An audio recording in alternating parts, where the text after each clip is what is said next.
Alrighty, let me clear my throat. 12th of May, another God-given day. It's a Sunday, it's Mother's Day.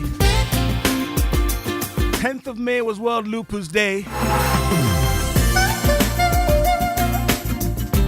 I've got the Lupus folks in the studio.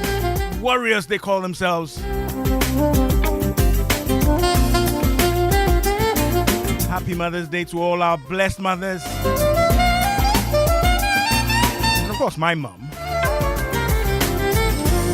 Henrietta Augustina Dua. Pushing on to 87, but still, we're blessed, huh? So let me do a little stomp with Kirk Franklin for the mothers, huh? And come back to the business of today. Today we're talking about lupus. The cost of lupus, moving forward by giving back. They can stay, don't go away.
Yeah, Kirk Franklin and God's property. We're stomping for the mothers. I don't know where we'd be without them. Phenomenal, awesome. I don't know. I'm just a bit speechless when it comes to Mom's Day, huh? All the fathers keep quiet.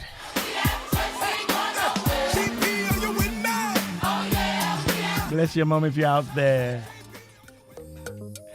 Ultimate Health on Joy 99.7 FM. I'm not going to try and list some others there because I'll get in trouble for the ones I left out.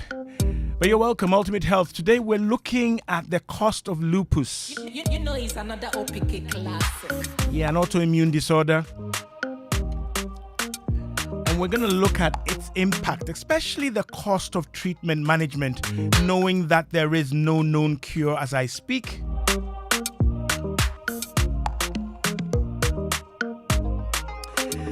I'm in the studio with good friends of the program, Dr. Jifade, head of rheumatology at Kolebu Teaching Hospital. She's a senior lecturer. She's the founder and chief Ogbe of the Rheumatology Initiative. Next to her, I have Gloria Araba Dennis. She's living with the condition and she's a courageous warrior. So we'll be learning about this condition, the prevalence, signs and symptoms, any known triggers, causes, the management, and the toll on our lives. If you have any questions, concerns, WhatsApp is 055 11 11 997. I will shortly activate the phone lines, but if you know the drill, we're live on Facebook and YouTube as well. You're most welcome aboard. Ladies, you're welcome. Thank you. Auntie Jifa. For I'm trying to mobilize some airway, but it's not coming. let's end it here. Let's end it here. It has ended. But great to have you. Thank you very much for And, having us. you know, every year we do this. Some call it a ritual, but the awareness is never enough. And you've been painting the town purple. Purple is the color, right? Purple is always a color. The color of royalty. Right. But also the color for lupus. The color of lupus, definitely. Okay. What about the others? RA, rheumatoid arthritis, and all those. They don't. They have colors. They have their own RA colors. is blue. So Blue, that's right. you may notice that we come in blue. RA is blue. Yeah. Okay. Folks, if you're watching online, you see they didn't give me any of the purple. But I've done my best, huh? So yeah. World Lupus Day. Right? We raise awareness, we mobilize, we talk, we empower. Yes. We inform, we transform. What's the deal for this year? This year, apart from looking at the awareness, making lupus visible, we thought we also want to look at the impact that it has on the patients. There are so many direct and indirect costs that doesn't come out to the patient, and also onto society. A lot of times we look at it as somebody's individual problem, but it impacts on all of us eventually. Right. As we are in Mother's Day, for example, what is the impact on the young people who want to be mothers because of lupus and so on? So we thought we would focus on that, not only because of what is happening to them, but also as an organization. We've been trying to help patients along the way since we started. Okay. And so we thought we would use this year as a year of mobilizing funds to be able to help our patients as well in terms of costs, diagnosis. There are so many patients who come to Kolebu, and we have to try to raise funds from what we have to be able to help them with the diagnosis. Somebody will be at the pediatric department, they'll reach out to us. We need metalpred to help treat these patients. And so we need to continue to be able to do that because that really, really impacts on the patient's survival. Wow. So we decided that would be our focus this year. Okay. All right. Joe, for the benefit of our listeners, let's backpedal a bit. Yeah. Okay. Let's start from what autoimmune diseases or disorders are and then move to lupus. Yes. So autoimmune diseases, we say, if you look at the word, it's auto meaning self and immune meaning your immune system. Your immune system is supposed to be what protects you from foreign agents, if you call it, or antibodies. So if there is, what happens in people who have autoimmune conditions is instead of protecting you, somehow the immune system gets confused by whatever signal and starts to attack the body self or the organs or the cells, and then it starts to destroy it. The way God has designed the immune system, once it thinks something is foreign, it has to attack it until it destroys it. So imagine once that has turned on the body, then it's a self-destructive process. We have limited autoimmune conditions and we have systemic. Limited is just one single organ is affected, so diabetes, thyroid problems, and so on. But the systemic ones under which lupus falls the immune system can attack any and every organ in the body. We'll say from the top of your head to the soles of your feet and all the organs in between. Right. So your hair, your skin, your eyes, your gastrointestinal tract, your heart, your lungs, the kidney, the brain, everything, muscles, joints, all of them can get affected by the immune system or attacked by the immune system. Okay. In this case, lupus. Lupus. Okay. So let's zero in on lupus. Yes. All right. That is systemic. That is systemic. So we say it's systemic lupus erythematosus. Okay. That is the long word, the short form of it, or people call it lupus for short, or SLE for short. Okay. So it is a systemic chronic autoimmune disease. That means it is long term when you have it. It doesn't go away. We have several types. That's why the emphasis on the word systemic. We have those that affect only the skin. So we'll say that they are discoid lupus or something like that. Then we have the ones that kids get because they are born to mothers that have certain autoimmune antibodies. Okay. That's usually a short process. So that's neonatal lupus. And then we have people who get some symptoms of lupus due to certain medications that they take. We call those drug-induced lupus. So that may be short-lived if you withdraw the drug. And then we have this one, the systemic chronic type that we call lupus. Okay. Yeah. So we're more concerned about the long-term, the chronic systemic yes. Lupus, Definitely. SLE. Yes. Right. Now, if it has the, should I say, audacity to attack the body's organs and any organ, then how do we detect or diagnose it? Right? Because I might have a skin problem, I might have a heart or kidney problem.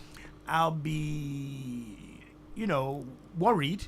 I'll visit the hospital. I'll see any manner of practitioner. How does it get to be tied down and identified conclusively as lupus? Okay. So yes, we call lupus the disease with 1,000 faces, meaning it can manifest in any way, shape or form, and that's what makes it difficult to diagnose. Right. It takes an average, even in Ghana, even in more developed countries, an average of 4 years before people are diagnosed with lupus because of the myriad of ways in which it presents, as you There's said. no tests, no blood, anything? There are tests. So coming to that, so even in the medical... I'm jumping you because I'm just thinking 4 years. Somebody is suffering from something. 4 years, that's a journey, that's a lifetime. It is.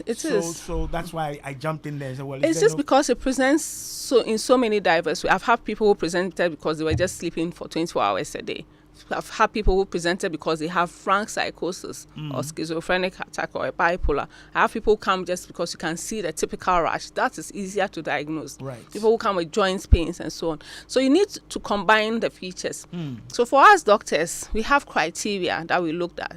So physical signs and symptoms plus the lab test that we put together. Okay. So some of the common symptoms may be fever, weight loss, especially night sweats, unexplained weight loss. You are losing weight for no reason. We have lots of patients who come in and they've been treated for typhoid and malaria several times because anytime they come, they think it was just malaria. They go, they don't find it, but they keep treating them. That's one of the common things.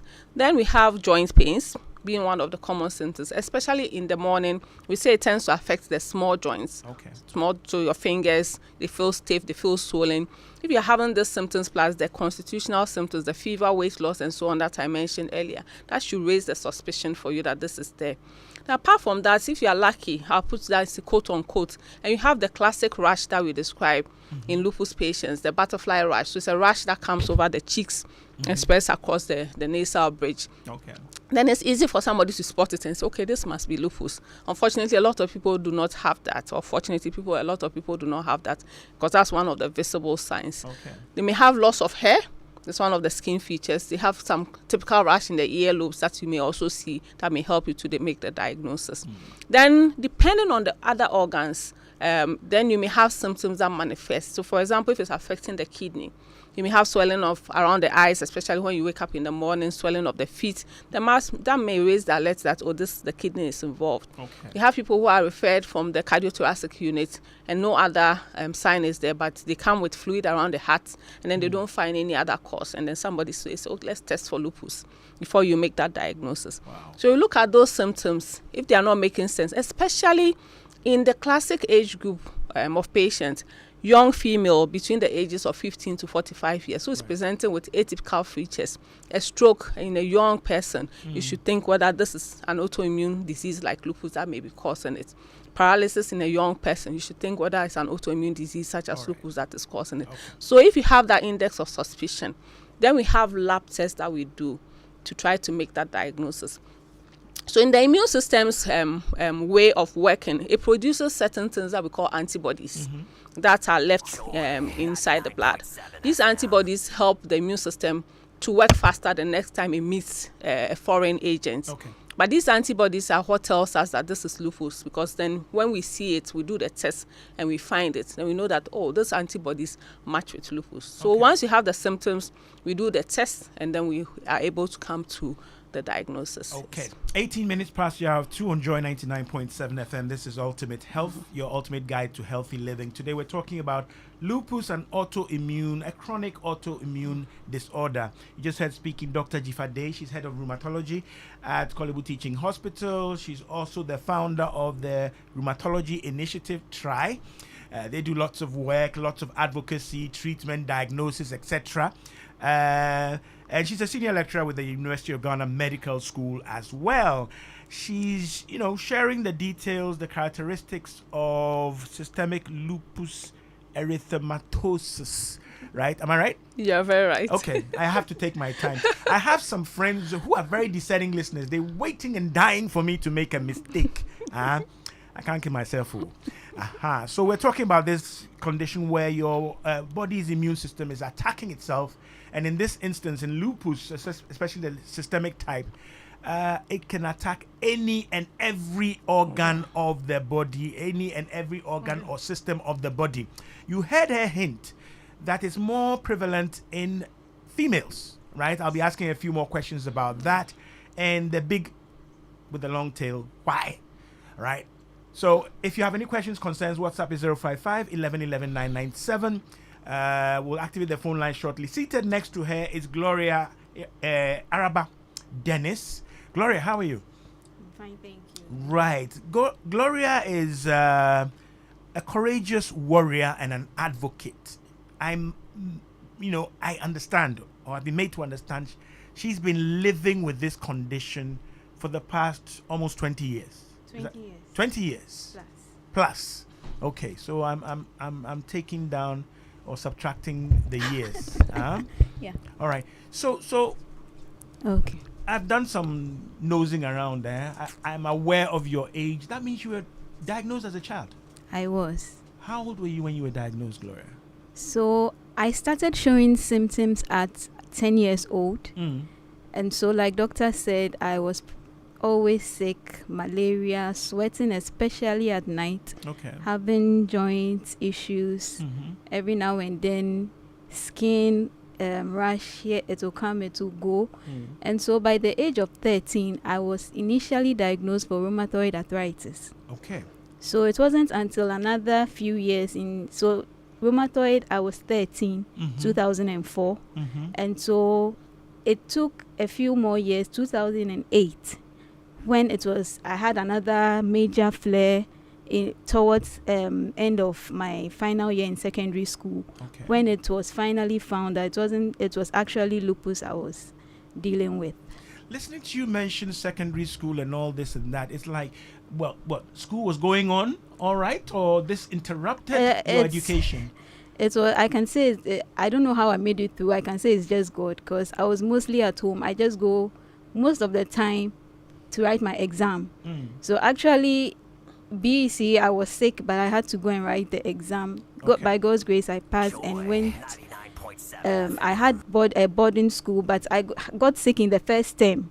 So I came home and the doctor said, no, I shouldn't even have gone to boarding school in the first place. So I came home. He said I should be close to home because I will have constant reviews and all that. So by the second term, I was moved to a day school close to home. So these are all impacts and disruptions of life and quality of life. Exactly. Right. So I was being managed. I wasn't doing well, but I was managing, going to school. I'll fall sick and all. But in the final year, Form 3, before I even went to first time, I was very sick. It was that time that things got very bad, and then I was admitted the whole term, first term, and then the test proved after a long while in hospital that it was actually lupus. So I was even having chemotherapeutic treatment while having my WASI. Whoa. 23 minutes past the hour of 2 on Joy 99.7 FM. The program is Ultimate Health, your ultimate guide to healthy living. We're talking about a chronic autoimmune disorder or disease. You just heard speaking Araba Dennis there. She was diagnosed when she was a child, and she's been living with the condition for more than 20 years. Yeah. World Lupus Day was the 10th of May, and this year the theme, the thrust, the focus is the cost of lupus. So the financial impact, all right? Though we'll look at conditions, the symptoms, and challenges. If you have any questions, concerns, WhatsApp is 055 1111 997.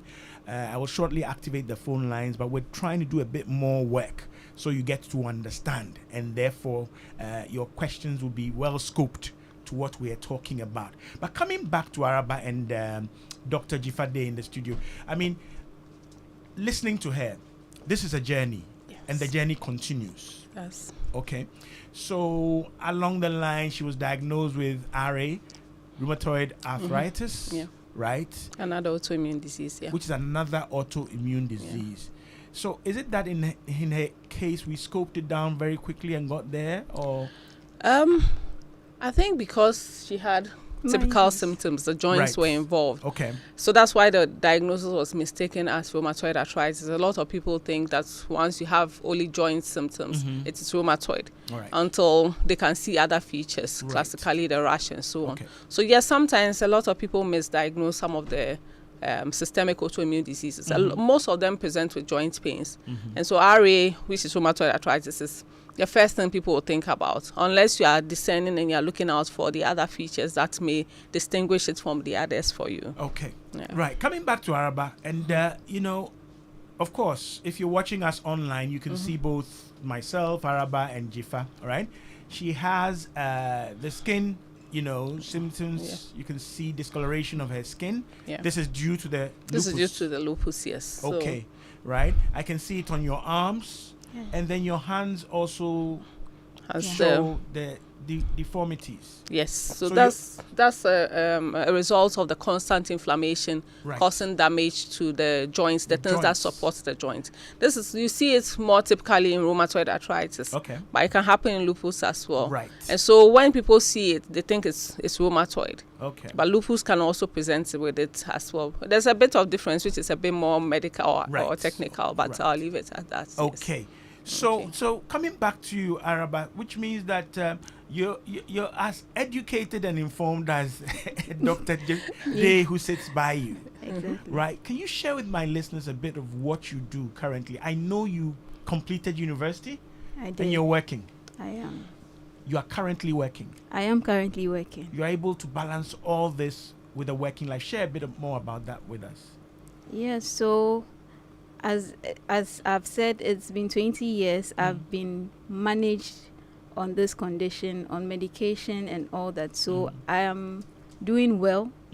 I've been doing well for this while. So I can say I'm healthy enough to be able to do anything any other person can do. I know my limit. Okay. And so I'm able to. So you have limitations on account of the condition you're exactly. living with. So when you know your triggers, when you know things that will is able to give you some flare-ups. So we say those flare-ups are the times when you fall sick from the lupus. So I'm able to know my stress level, and I'm able to balance all that. And I'm on the medication.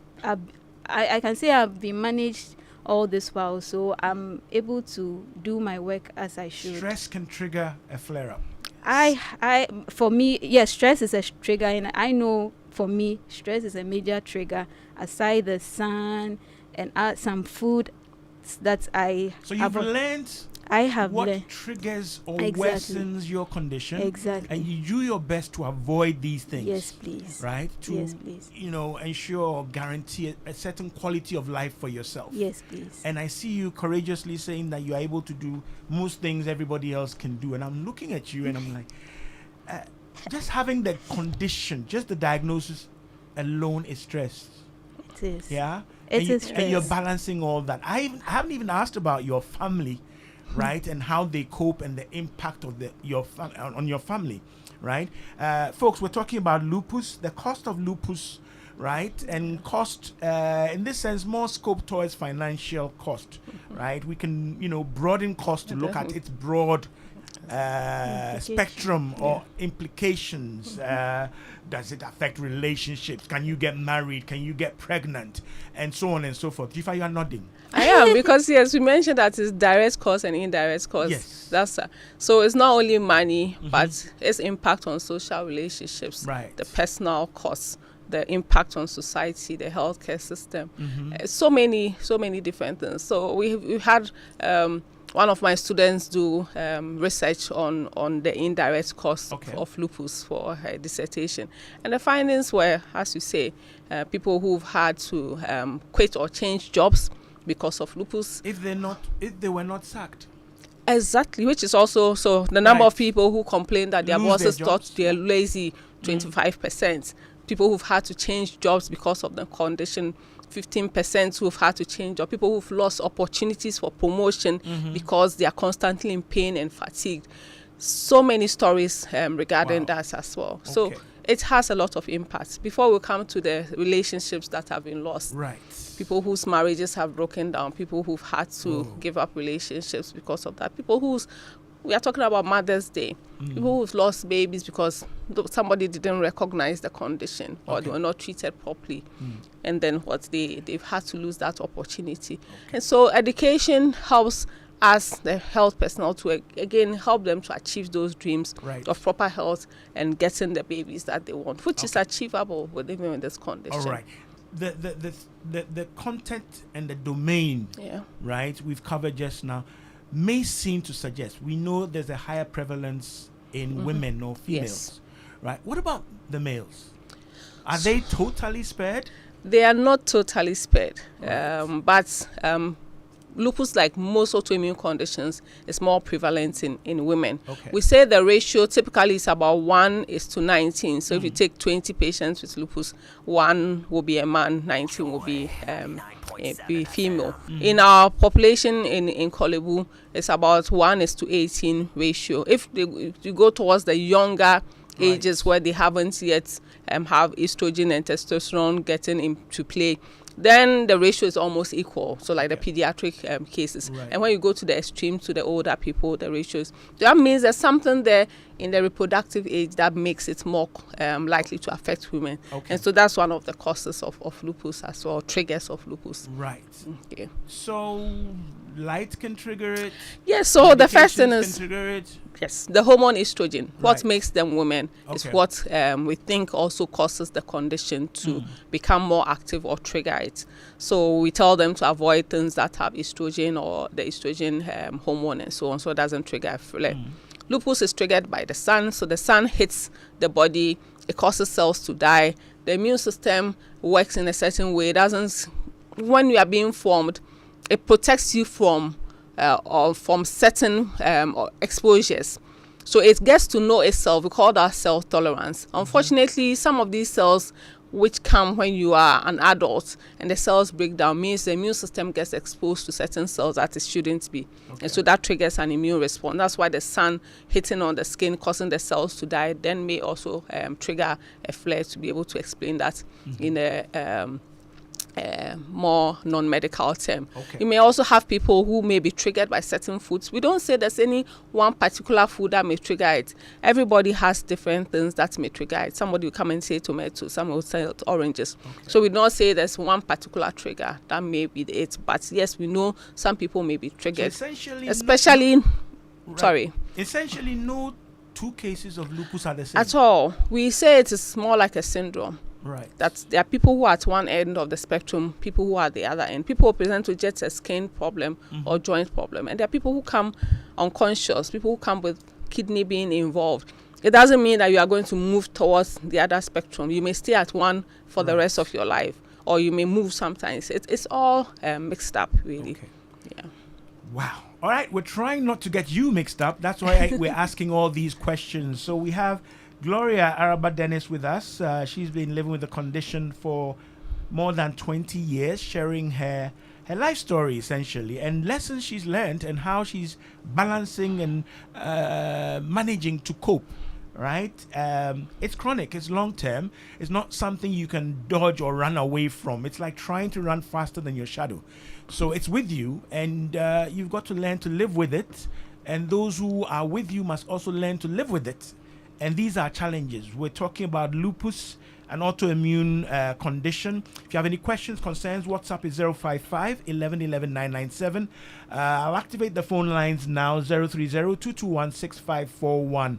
030-221-6541. We're live on Facebook and YouTube. This is Ultimate Health on Joy 99.7 FM with me, Nortey by nature. Joy 99.7 FM. So, Jifa, we've given some idea, and we are trying to do this without assuming that the awareness over the years is adequate or sufficient. Yep. So I'm sure we'll get questions about what it is, how it starts, who gets it, who doesn't get it, is it infectious, and so on and so forth, Exactly. right? Okay, let me ask that one. Can I get it from someone? No, it is not contagious. You cannot get it from someone. Right. Neither can you pass it on to your children directly. Okay. The risk of passing it on to your child, we say between 2 to 5% for certain cases, which is less than some, like 2 people who have AS who get married. Okay. You understand? That is direct transmission. Okay. Again, because we say lupus is a combination of 2 factors. You have a genetic predisposition. All right. So what makes your genes, who makes you naughty by nature? Okay. It's the same gene. You are modifying my gene. It is naughty by Naughty nature. by nature. Correct. Naughty by nature. Please. So that gene has to be modified back to naughty. So the gene makes your immune system likely to be hyperactive. Okay. But it doesn't get triggered onto some of the triggers we talk about Right. from the environment comes to trigger it. So even though your genes may be similar to your siblings, nothing will come to trigger theirs. Okay. And then once it's triggered, then it starts the process. And the triggers are so varied, infections, whatever the things we talked about. Right. But again, when we say people who have it may give it to the likelihood of it being passed on to their progeny or their children, you find out that it is not always the same type of condition.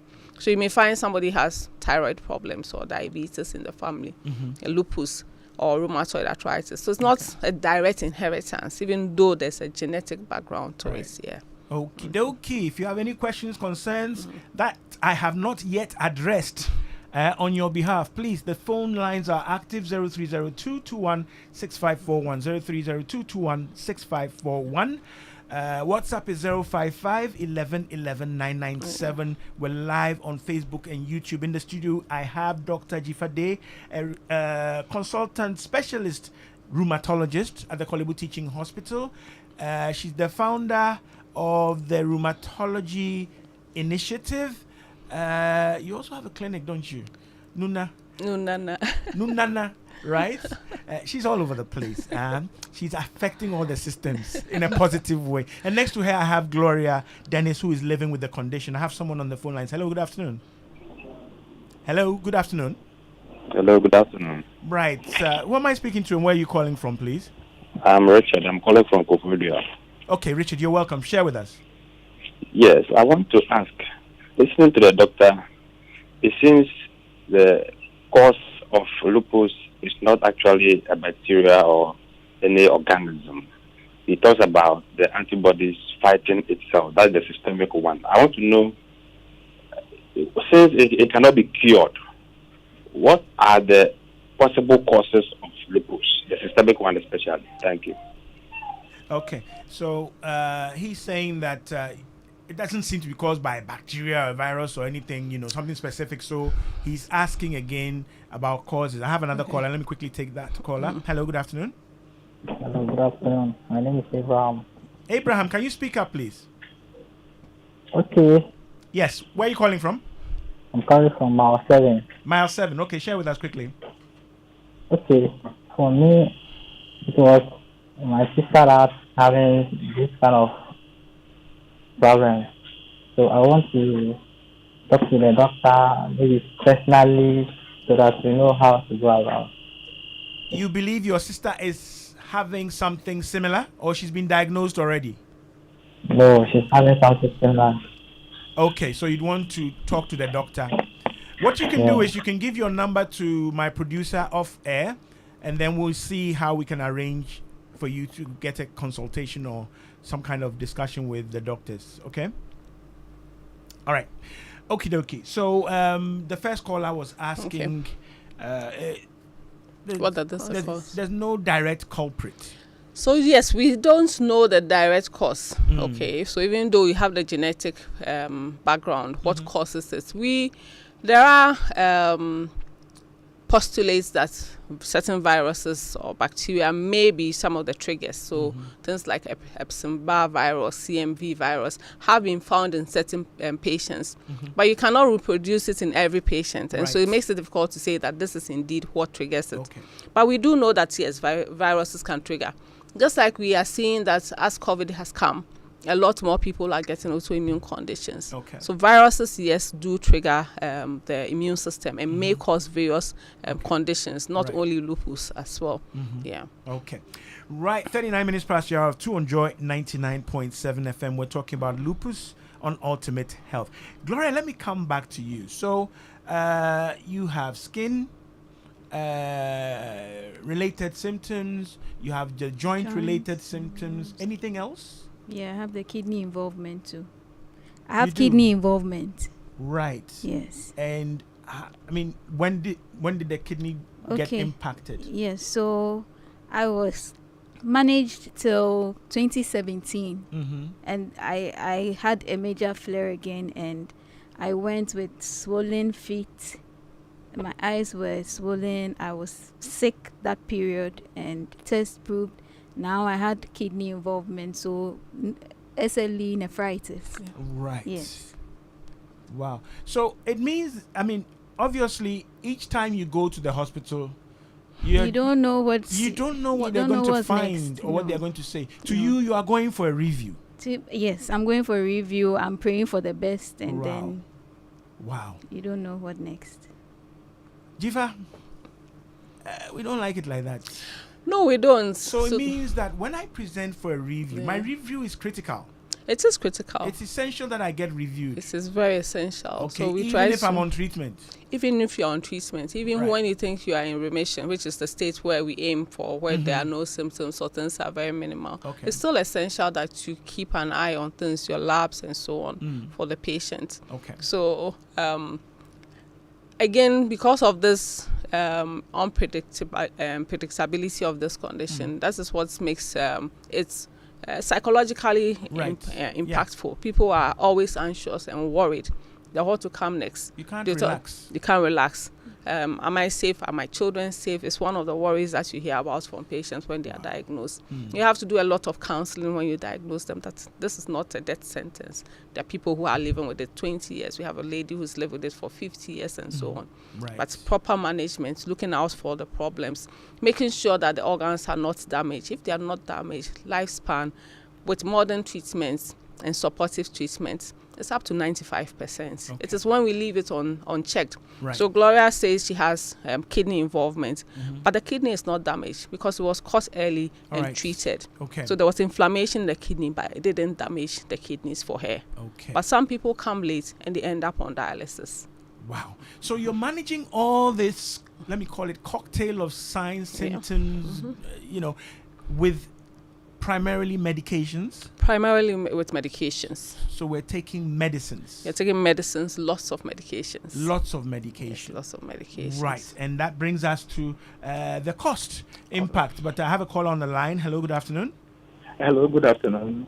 Yes, my name is James. calling James. from Adenta. James from Adenta. Yes. Okay, please share with us quickly, James. Yes, with the situation of lupus, from what the explanation the doctor just gave, it seems most hospitals, especially clinics, will find it very difficult to diagnose the disease. The reason is I have a little experience concerning it. My wife is one of her patients, and it took us almost 2 years for it to be diagnosed. And seriously, whenever we go, they only tell her that she's having anemia until she came. And then sometimes they say typhoid. So we came to Accra. She came to stay me as where I was working. But then this is where we come from. We come from Accra. We came down to Accra before, by the grace of God, it was diagnosed and referred to her center. So I think it's good to create awareness so that most hospitals can know the symptoms. Okay. Other than that, the reason is when it happened, people were advising us that we should go to prayer camps, which I have to kick against it. And I believe most people are sending the issue to prayer camps. And those people, I don't know what their fate will be. Right. Thank you so much for sharing this with us. So the frustration of early diagnosis, hopping from facility practitioner to practitioner, and so he was drawing our attention to the capacity of our peripheral facilities to diagnose. Depending on where you present, is it likely to be picked up? So I think in our support group, one of this, we were looking at how many doctors it took to be diagnosed. Most people on average said they had gone to 3 or 4 doctors before they were diagnosed. Wow. So again, the education is not just for the patients and the general public. We have also been trying to educate the doctors about picking up the signs and symptoms early. Right. And I must say that looking at where we started from, our education and drives for medical personnel, this is improving day by day. And so, yes, I agree with James that we also need to put emphasis on education for the health personnel to be able to diagnose and manage. Because a lot of people are also, not get frustrated. Exactly. Here's Gloria, she's come again.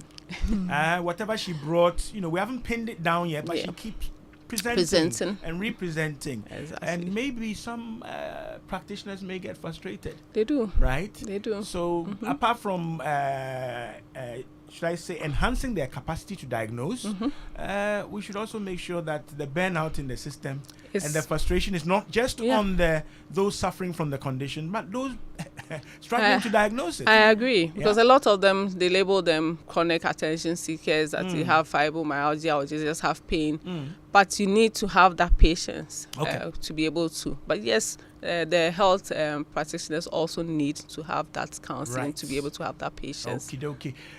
This is from Dede in Maryland. It's been a while. Doc mentioned that sun can trigger a reaction or a flare-up, amongst other things. We do need the sun for vitamin D naturally. Does it mean that people with lupus are on vitamins constantly alongside other meds? This is from Dede in Maryland. That's a very good question. So yes, we know vitamin D 2 ways. The sun is what gives you vitamin D mostly, even though you can get some from diet as well. Unfortunately, because the sunlight triggers lupus, we tell the patients to avoid sunlight, use sunscreen, even in our part of the world, to prevent the sun from causing that damage. And so yes, they will tend to be deficient in vitamin D. We also know now that vitamin D deficiency tends to cause the immune system to become more dysfunctional, causing more active disease, not only in lupus, but other diseases now as well. And so, yes, if we check and your vitamin D levels is low, we tend to make sure that you're on vitamin D supplementation. And that helps to keep the disease more stable, reduce their fatigue and so on. So, yes, it's an essential vitamin. Right, 46 minutes past the hour of 2. And you see, we haven't gotten to the money part and the cost yet, but we're doing good work. Right? Richard in Somanya says, I'm trying to understand what the condition really is, but I'm not getting it clear. What is lupus and how different is it from other autoimmune conditions? Right? Is it possible to give him a brief Let me give answer? a recap again. Mm. So again, we said an autoimmune disease is when the immune system attacks the body. Okay. We have localized type where it attacks only one group or one organ. So you have diabetes when it's attacking the insulin or the pancreas producing insulin. You have thyroid problems where it's affecting the gland there. Then we have the systemic type where the immune system is attacking any organ or cell in the body. Of these, we have examples such as lupus, rheumatoid arthritis, dermatomyositis, and so on. Okay. But there are distinct differences in these systemic types that makes us be able to categorize them. Okay. So one, we have the symptoms they present with. The lab tests that we do, the antibodies that the body produces are distinct from each other. Right. And so that helps us to be able to There are distinguish. telltale biomarkers Exactly. that we can look out for. All right. Some may affect the kidneys more than others, such as the lupus may affect the kidneys, the brain, which rheumatoid arthritis doesn't do. Dermatomyositis may affect the skin, the muscles, which rheumatoid arthritis doesn't do. So there are distinctions that we have. Okay. But for lupus, we just say that it's one of the chronic systemic autoimmune diseases that can affect multiple organs. And you look at the particular signs and symptoms the patient has to be able to make that diagnosis. Okay. If you just joined us, this is Ultimate Health on Joy 99.7 FM with me, Nortey, by nature. We're talking about the cost of lupus, an autoimmune disease or disorder. My guest in the studio, you just heard speaking, Dr. Jifa Day. She's a specialist rheumatologist at the Kolebu Teaching Hospital. And next to her, we have a courageous warrior and advocate, Gloria Araba Dennis. She's living with the condition. She's been living with the condition for the past 20 plus years. So we're using her story to illustrate and educate and inform. If you have any questions, you can still get your questions in on the phone line 030-221-6541, 030-221-6541, or WhatsApp is 055-11-11-997. I can see many of you typing giddy giddy giddy giddy giddy giddy. Ghanaians, last minute people, they know Nortey is about to go. But Doc, just quickly, before we deviate, my listeners would have heard you bring in diabetes, thyroid, right? They sometimes would have heard, maybe even on this same platform, endocrine system or endocrinology. Yeah. Right. So when the thyroid is playing around and when there's this queer reaction or lack of reaction to insulin, are those also autoimmune? So there are some endocrine problems that are autoimmune in nature. Okay. Such the same way there are certain neurological problems that are autoimmune in nature, such as multiple sclerosis. Okay. So diabetes in young people, the type 1 diabetes, is an autoimmune type of diabetes. Right. Okay. Different from the adult type, which is from lifestyle and metabolic problems. So we have multiple sclerosis where the immune system is attacking just the covering of the nerves. Okay, so that is an autoimmune condition. Okay. You may have in the gut certain autoimmune disease, we call it inflammatory bowel disease, where the immune system is attacking just the gut lining. It's an autoimmune disease, but it's not systemic, even though sometimes it can become systemic, affecting joints and so on. Okay. So yes, in each specialty, there are still conditions that are autoimmune in nature, but they may not be systemic, meaning they can affect every organ in the body. Really. Okay, so we need to understand that, all right? And so essentially, your immune system can affect these systems, right? All of them. All of them, right? And when it does, then we can trace it back to the autoimmune disorder that we're discussing. But you can have your thyroid also messing around for its own reasons. It can, for its own reasons, not autoimmune. All right.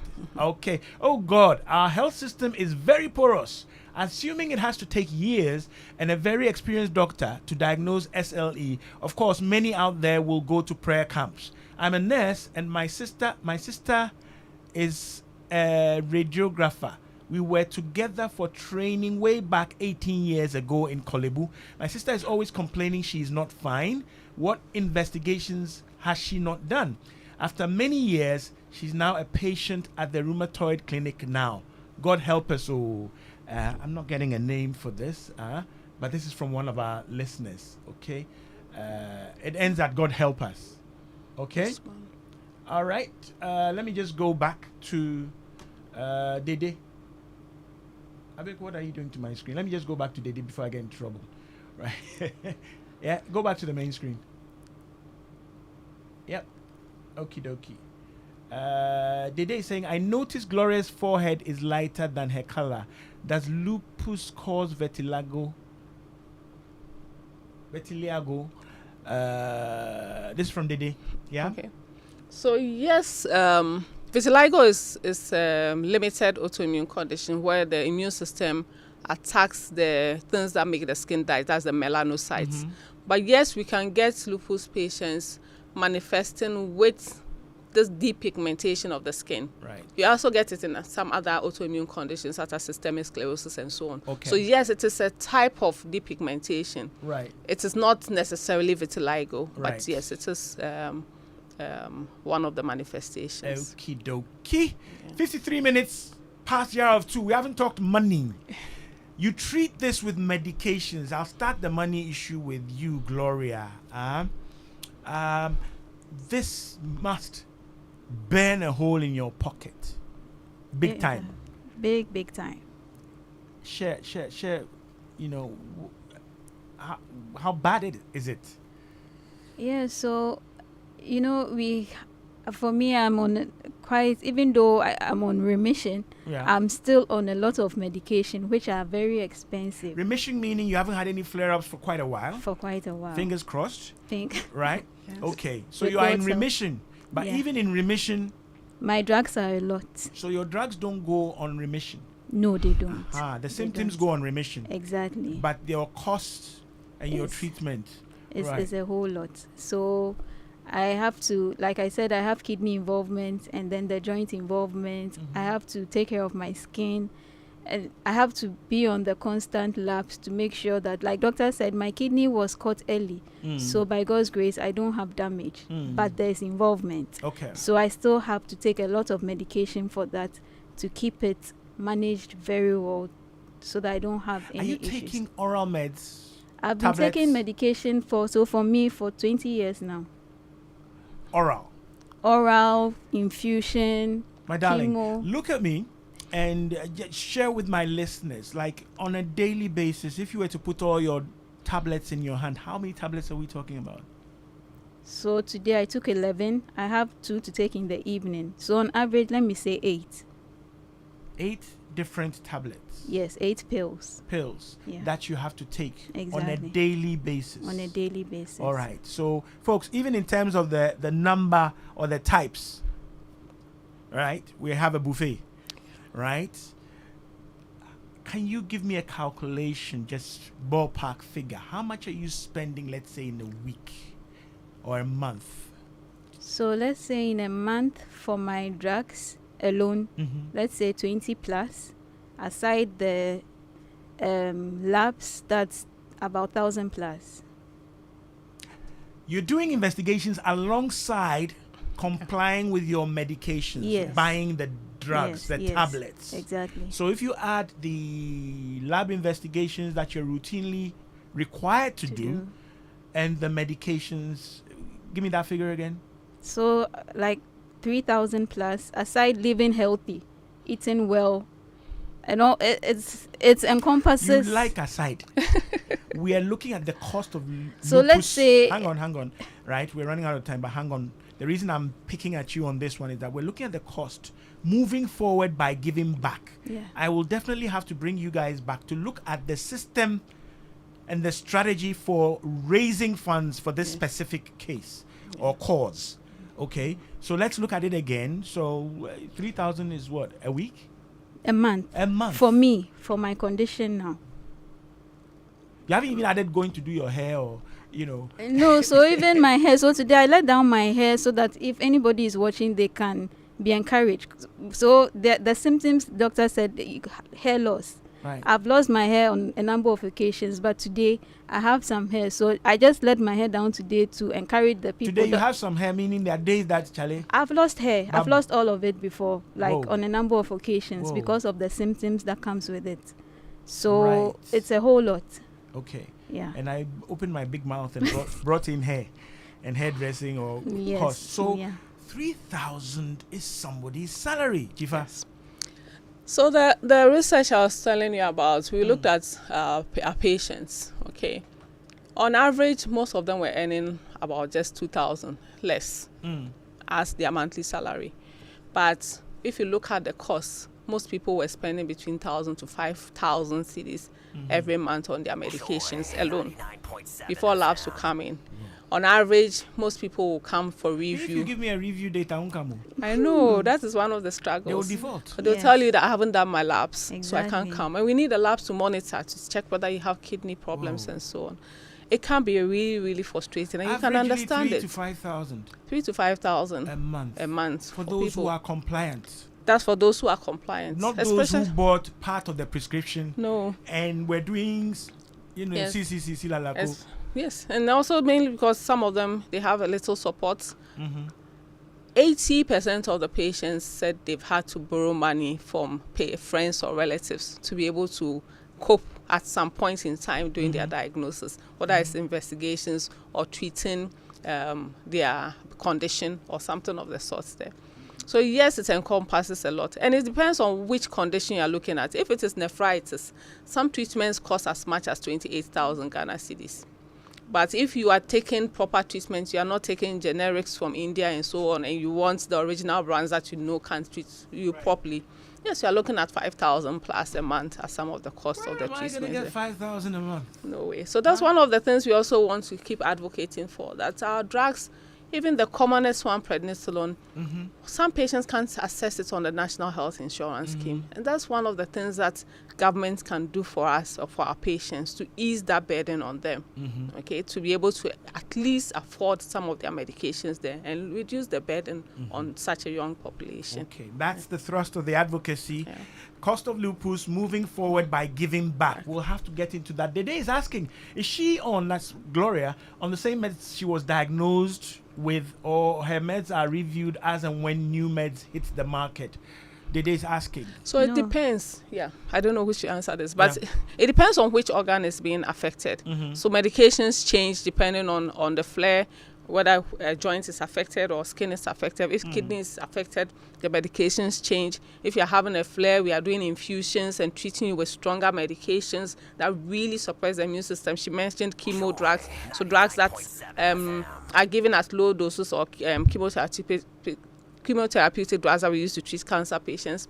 We use it to try and modulate the immune system sometimes. So all these come in at various points in time, depending again on which organ is affected or what is happening. And that changes. If you're going into remission, yes, sometimes the medications can come down to the lowest dose possible. That is where we say, okay, we have an advantage over some of the chronic conditions, because when you go into remission, there's a possibility that your drugs would reduce. But some too need medications to keep them in remission. Okay. Gloria, so I'm speechless, right? I get like this. I've done this for years, different types of advocacy. But for the average family, is that your mom sitting outside? Yes, that's Yeah, her my mom is with us, but not with us. I saw her when I came in and I saw Gloria. I knew this definitely. Mom, happy Mom's Day, and God bless you for everything that you're doing. I've done this for sickle cell. I've listened to a mother whose son confessed once that this crisis, I pray to God to let it be the one that takes me away, because it puts so much pain on my mother, right? And he never shared it. He shared it in this studio, right? So we'll have to look at the burden of chronic illness and the cost of lupus and giving back. And we'll bring you back next week, okay? We'll become part of the burden. We'll burden Jifa. But look, darling, there's so many questions I want to ask you. Relationship, are you in a relationship? Are you married? But we'll keep that for next week, right? Especially your work, your productivity, what you are able to do at work, and the disposition of your employer.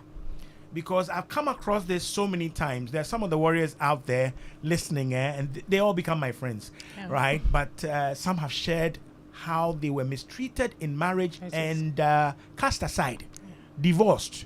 I didn't want to use divorce because in many of the instances it wasn't properly formally done.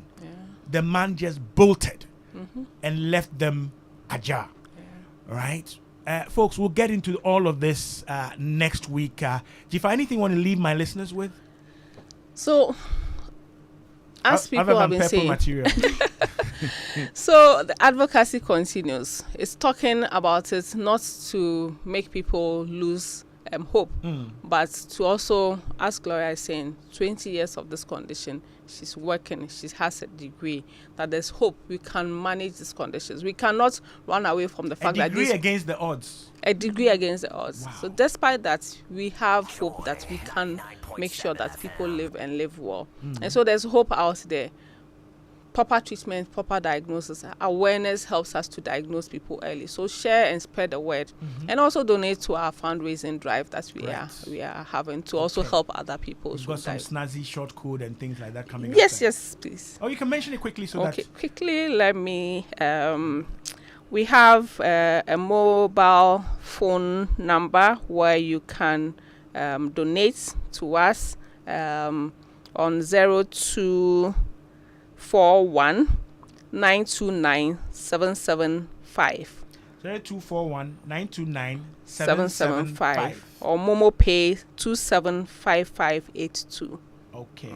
275582. That's I beg you do well to put it on our page so that we can should I say facilitate and promote that. Thank you. And hopefully it saves some lives and improves the quality of life for many of the people living with this. Many thanks, Jifa and Gloria, and we'll have you in again next Sunday so that we go into detail. The pink sheet of the cost, right? Polling station by polling station. Organ by organ, system by system. Like your mom added, there's x-rays, there's so many other things. They're all part of investigations, right? Imaging, x-rays and all that. Thank you so much and God bless you. Thank you for having us. Happy Mother's Day to our mothers out there. There's sports coming up, I'll do an advert and see. Maybe I might sneak in a little song before the soccer people come in. They can stay on Joy 99.7 FM. My name is Nortey by nature. I'm out. Yes, so cool.